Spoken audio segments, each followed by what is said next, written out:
I am going to be making the case that surveillance is an area that effective altruists don't tend to think that much about, but it's potentially an area that we should be thinking a lot more about, especially if we care about the long-run future.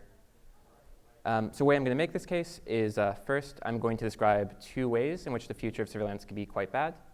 Then I'm going to describe a more positive future and argue that this isn't something that appears very frequently in discussions of surveillance, but something that plausibly more people in effective altruism ought to be thinking about. Okay, so first, here are a couple of outcomes we don't want for the future of surveillance. On the left, we have a depiction of what seems to be perhaps a bit of a violation of privacy or not as much accountability as you'd want for your system of surveillance. On the right, we seem to have perhaps some sort of oversight. Seems like a significant security issue is unfolding that perhaps we wanted like a little bit more intense surveillance to prevent. To sort of describe the first scenario in less of a caricature, the sort of concern here is that currently governments are collecting a very large amount of data about individuals all over the world. This seems to be increasing over time. Everything we do online mostly ends up collected. People are walking around with things in their pockets, which have microphones and cameras and GPS locators. Surveillance cameras are becoming more prevalent, and it just seems like in general we should expect the amount of data collected on individuals to keep going up over time. Probably more importantly, the ability to use this data is also going up as well. Partly this is a matter of better analysis, better data mining to identify individuals from mass collected data, things of that nature. Partly it's a matter of being able to more efficiently use the information which is gleaned from data mining. So just one quick example, which is fairly benign but somewhat suggestive. In recent years, it's become somewhat common in some provinces in China to use facial recognition cameras to do things like automatically recognize people who are jaywalking and automatically fine them. A bit of a slightly longer-term thing is the idea of a social credit score. This is the idea of using large amounts of data collected about people, including, for example, their social media postings or the crimes they commit, and using this to assign people a score, which will affect their employment prospects, their ability to travel or get into certain schools. And although none of this stuff is yet, I would say, very significant, there's some suggestion that in the long-run future, or if you let this go for just a few more decades, we may see much more strong versions of social incentive shaping and much more invasive forms of surveillance. In the long run, you might be more concerned about countries being more authoritarian or just political institutions we care about working less well. The other category of risk that you might be concerned about is the sort of ineffectual surveillance scenario. The sort of argument for this concern is that in the future, it may be the case that methods of causing large amounts of harm become a lot cheaper or easier to use. So at the moment, if let's say you're an individual with sort of unusual motives or bad motives and you want to hurt a lot of people, it's not that easy to do that, to hurt more than, let's say, a few hundred people. But this is to some extent probably a matter of what technology is available. Some people have suggested that, for instance, synthetic biology, given perhaps a few decades, may make it easy for relatively small groups of people to design pathogens that can harm very large numbers. Other technologies which are sometimes discussed with this sort of narrative are cheap drone swarms, in the sort of longer-term future nano weapons, or potentially especially disruptive cyber weapons. It's not necessarily clear that any of these individual technologies is extremely likely to sort of have this property of making it very cheap to cause large amounts of harm.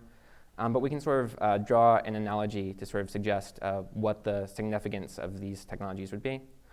So suppose it turned out to be the case that nuclear weapons were much cheaper to make than they in fact are. Say that rather than requiring massive state programs and years and years of work, that anyone could fairly easily construct nuclear weapons from household materials. It seems like in a world of that sort, the odds that they wouldn't be used would be very, very low, and you'd likely need some very pervasive form of surveillance to actually catch people who are planning to cause this large amount of harm. So we don't know that any future technology will sort of have these properties, but it seems not entirely impossible that one might, and if that's the case, then we'll want probably much more effective forms of surveillance. So something which is typically a part of discussions of surveillance is this sort of trade-off narrative. So on the one hand, there's this idea that the more you protect people's privacy, the less you allow governments to actually protect people's security. And on the other hand, there's this idea that the more you make governments accountable, sort of let people know what they're up to, the less effectively governments will be able to operate. So sort of to explain or justify the privacy-security trade-off, let's take the case of someone who's carrying a bag that may or may not have a bomb in it, and consider a police officer who'd like to know if it has a bomb who doesn't have any tools available to them. It seems like their two options are to, first of all, they can potentially open up the bag and look at what's inside, see if there's a bomb. But in the process, they'll figure out everything else that's in the bag, and some of this might be quite personally revealing. On the other hand, they can choose not to open the bag and therefore not violate the person's privacy. But in choosing not to open the bag, they also don't learn whether or not there's a bomb inside. The accountability security trade-off, the idea here is that let's say take the case of a protocol which is used to select people for search or a special scrutiny. We may want to know that the protocol is actually being followed, that an individual isn't deviating from it. We may also want to know what exactly the details of the protocol are. Is it something which is discriminatory? Is it something which is fair? Does it have a sufficiently high accuracy rate? A case which is often made by governments to sort of keep their protocol secret is to argue that if you make the details of the protocol public, then people can figure out how to get around it, and it becomes much less effective. So this trade-off narrative seems to suggest that steering away from one risk means steering towards the other.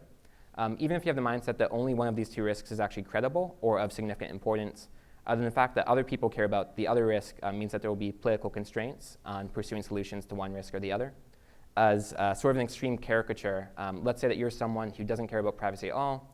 You think that the risk from authoritarianism isn't in any way important, and you think it would be really great if the government put cameras in every single person's home and watched them all the time. The fact that other people are definitely not cool with that and care about privacy means that that would just be a non-starter as a solution. So in general, it seems like the more severe the trade-off is between these values, the more concerned we should be about either risk or both risks together. This all seems to suggest that a useful thing to do would be to look for opportunities to reduce these two trade-offs. This means looking for ways to make surveillance more accountable and privacy-preserving. While this sounds a bit idealistic, we can get some intuition that this is possible by looking at different forms of surveillance which are applied today. And they definitely vary quite significantly in how much they protect people's privacy. So if we return again to the case of a bag that may or may not have a bomb in it, suppose that instead of just opening the bag, a police officer has access to a bomb-sniffing dog. In this case, they can have the dog come up to a bag, sniff it. If it barks, they open the bag and search. If it doesn't bark, they don't. In the idealized case where the dog has perfect accuracy rate, they only learn exactly what's relevant for security. Does a person have a bomb? But they don't violate people's privacy in any other way. And the more accurate it is, the less it violates people's privacy. At the same time, this is also a fairly accountable form of surveillance. If you have your bag on you, you can tell that a dog was used rather than just a person rifling through it. You can also tell whether the dog barked. It's difficult to lie that a dog has barked when it hasn't because you can hear it. Yeah, so that's a sort of a specific case. A more sort of abstract case for optimism is that in the future, it's likely to be the case that surveillance and law enforcement becomes more heavily automated. While this has a number of scary components to it, there's also some reasons to think that this trend may actually make it easier to ensure privacy and accountability. So here are some basic advantages of automation. So first of all, if you automate an analysis task that would ordinarily be performed by a human, then you can use software as a screen between data and the humans who see it. So the analogy is to a sniffing dog again. If you have some piece of software which looks at data and makes some initial judgment of whether to search further, then potentially a human doesn't need to look at data that they would otherwise look at. You can also potentially redact sensitive information automatically so that no human ever needs to see it. So one concrete example would be automatic face blurring of faces that appear in police body camera footage. In certain regards, algorithms are also more predictable and less opaque than humans. To some extent, AI is often a black box, but it's less of a black box than the human brain is. You can't really look at like a human police officer's brain to sort of see what's going on there, but you can often look at the source code for software. It's also often easier to associate things that are done with software with reliable audit logs as opposed to, let's say, trusting human analysts to record what they're up to. Software is also less likely to engage in certain abuses that a human might. So one slightly disturbing example of this is there's this concept, at least in the past, hopefully not in the present, within the NSA of LOVEINT, where this is short for love intelligence. The idea is looking at information on a significant other or an ex. And this was apparently common enough that they had jargon for it within the NSA. It seems like something weird has happened if software that you've designed is doing that. Same time, if you're using software in place of humans, it also potentially becomes easier and more efficient to automate a single piece of software as opposed to auditing lots of different humans who might be replicating its behavior. So if you're using a single piece of software in lots of different cases, then potentially you just look at this single piece as opposed to lots of different human analysts and officers and officials who might be deviating from protocols. It's also easier to associate a piece of software which is applied in lots of different cases with summary statistics, for example, an accuracy rate, compared to using statistics for humans. So I think this is actually like a large issue currently with basically surveillance and law enforcement at the moment, is that it seems like intuitively, if you're establishing probable cause or reasonable suspicion, it's sort of like a probability threshold for that of exactly how accurate is, for example, an officer's judgment that someone meets these thresholds. What portion of the time are they right? For an individual officer, this isn't extremely feasible to collect these statistics, but if you're, for example, using a facial recognition system, you can actually have fairly good data on exactly how accurate it is. You can actually have a fairly informed discussion about what sort of false positive rate is too high. That's a bit hard to have for humans. A couple of less obvious advantages are that increasing automation can actually decrease the need for data collection, and that increasing automation can decrease the disruptiveness of engaging in auditing. So the idea for surveillance without data collection, the basic idea is certain cryptographic technologies make it possible to analyze data or extract certain pieces of information from it without collecting the data in unencrypted form. Probably the most notable one is a technology called secure multi-party computation, which is extremely general, and recently, just in the past decade or so, became much more practical to use. A couple of examples of how this technology can be used. So the first is the idea of a set intersection search. So this comes up fairly commonly in law enforcement contexts, where you want to identify someone that's suspicious on the basis of the fact that they show up in a few different databases. So one concrete example is, say someone robs a few different banks. Police know it's the same person, but they don't know who it was. They might want to search the cell records for the cell towers that were near all three of the banks to see if anyone made calls near all three of them.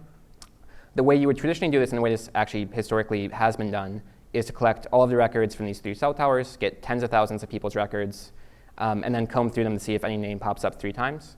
But it's actually possible to do this without collecting, mass collecting records in this way.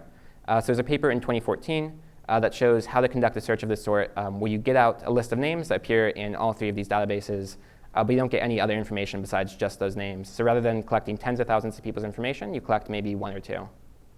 Another example is fraud detection. For the case of value-added fraud detection, one way you sometimes do this is by finding discrepancies between different companies' private financial records. One, let's say, reports a purchase that doesn't match another country's report of a sale. There's a paper in 2015 that describes a protocol that I believe has actually now been used by the Estonian government to find cases of tax fraud of this sort without collecting companies' private financial records. They get this output of here are the discrepancies, but they don't actually get any unencrypted records sort of taken in, so they can't learn anything else other than just who is showing discrepancies. Another example, which I'm also not going to get into the technical details of, is this idea traceable to a paper by Joshua Kroll in 2016 to use a cryptographic technology called zero-knowledge proofs to produce accountable algorithms. The basic upshot is that he shows that it's possible, in many cases, to prove to the public that a protocol that's received auditor approval is still being applied, that people aren't straying from it, and also that the protocol has certain desirable formal properties, for example, fairness properties, without actually making it public what the details of the protocol are. So that's desirable if the reason for not making the details of a protocol public are that you can say, oh, if we made them public, people could get around it. Or potentially you're a law enforcement agency and you can't make the details public because some private company has developed it for you and it's quite profitable. So this is a way of making things more accountable while dodging those objections that making yourself more accountable would make you less effective. So in my fairly non-expert view, I see sort of a few opportunities for things effective altruists could potentially add to the conversation around surveillance. So one is that, in my opinion, the conversation is typically too focused on managing trade-offs. So for example, debating exactly how much security you can get by trading away this amount of privacy, or sometimes denying that these trade-offs exist to any extent, which seems implausible. Rather, I think it would be more useful to look ahead to technical solutions for actually sort of reducing these trade-offs. Another concern I have is that a lot of the conversation concerns current programs or programs which are just getting off the ground. I think it would also be productive to have a conversation about what forms of surveillance we might want to be moving toward, let's say over a 10 or 20 year period, as new risks emerge, and also as new technologies make different forms of surveillance feasible. And then the last one is that I think discussions of surveillance are often rely on assumptions about technology which aren't actually true or are going to become less true in the future. So a classic one is just that analyzing data actually requires collecting data, which isn't actually technically true. One last comment is that this presentation has been all about mass surveillance. But a lot of what I've said also applies to the case of agreement verification in an international relations context. So the idea here is that frequently you want to verify compliance with an agreement, let's say an arms agreement. But often the process of monitoring a country or verifying compliance involves collecting lots of information, which is revealing in a way which is viewed as negative. So for example, it gives away the details of weapon systems, or allows countries access to private actors' labs that might be indicative of valuable intellectual property.